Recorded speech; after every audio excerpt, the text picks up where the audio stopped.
Bonjour à tous et à toutes, bienvenue sur ce petit tutoriel pour voir comment fonctionne la plateforme de jeu en ligne Backgammon Studio Hero. Dans ce tutoriel, on va essayer de vous faire une petite vidéo la plus simple possible pour vous expliquer comment jouer un tournoi, participer à une compétition de la Fédération française de Backgammon. Donc on ne va pas s'attarder à expliquer tous les réglages qui sont possibles sur cette plateforme. On va juste voir comment jouer, participer à un tournoi et retrouver son adversaire pour un match. Alors, on se connecte sur heroes.backgammonstudio.com. Une fois qu'on est sur cette page, on clique sur Login et on va avoir la possibilité de créer un nouveau profil en appuyant ici sur Enregistrer un nouvel utilisateur. On renseigne toutes les informations habituelles quand on s'inscrit sur un site, on reçoit un mail de confirmation, etc. etc. Ça, vous connaissez. Une fois qu'on a ses identifiants validés, on n'a plus qu'à se loguer pour accéder à l'interface de Backgammon Studio Heroes. Alors, devant nous, on a trois éléments. Tout d'abord, sur la gauche, ici, un menu qu'on peut faire dérouler avec toute la liste des joueurs qui sont connectés sur tout le site. On peut voir le pseudonyme du joueur, son PR, le système de notation en fonction des victoires et des défaites. On a l'information du pays du joueur et on a ici des petits drapeaux ou alors des petits sens interdits qui vont permettre en fait de dire si on est partant pour n'importe quel match, si on recherche un match de compétition, si on veut faire un match en un point rapide, un speedgammon, etc., etc. C'est pour dire un petit peu ce que l'on vient faire à ce moment-là sur la plateforme pour que d'autres joueurs nous invitent à jouer ou pas. Pour ma part, je vais me mettre en occupé afin qu'aucun joueur ne me propose de match pendant que je suis connecté. Alors ça c'est voilà, le menu où on voit tous les joueurs qui sont connectés. Au milieu ici, on peut voir tous les matchs en cours. Bon, pas d'intérêt spécialement pour nous aujourd'hui. Et en dessous, on a un chat. Pareil, pas d'intérêt immédiat pour pouvoir jouer un match de compétition Fédération française de backgammon. Ce qui va nous intéresser, nous, une fois qu'on se connecte et qu'on veut rejoindre un tournoi, ça va être d'aller dans le menu déroulant qui est ici. On clique sur Main et on voit toute une liste de catégories qui s'affichent.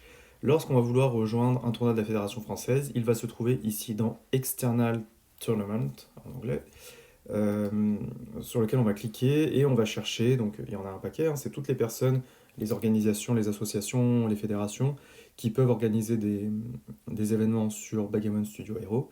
Et nous, ce qui va ce qui va nous intéresser, bien entendu, c'est FFBG, Fédération Française de Backgammon. On clique afin d'entrer dans la room. Voilà, une fois qu'on est là, ici, donc aujourd'hui il n'y a personne puisqu'on n'est pas à un moment où il y a un tournoi, mais on aura de la même manière, dans cet espace, tous les joueurs qui sont connectés. Et une fois qu'on saura contre qui on doit jouer son match, on n'aura qu'à chercher son pseudonyme, cliquer sur son prénom et lui envoyer une requête pour jouer.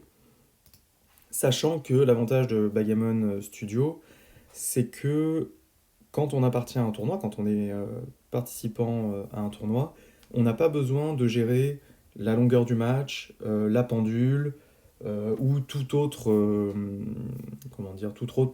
réglage pour jouer son match. C'est tout paramétré à l'avance, on n'a qu'à inviter son adversaire ou se faire inviter en fonction de qui est le plus rapide et accepter le début du match.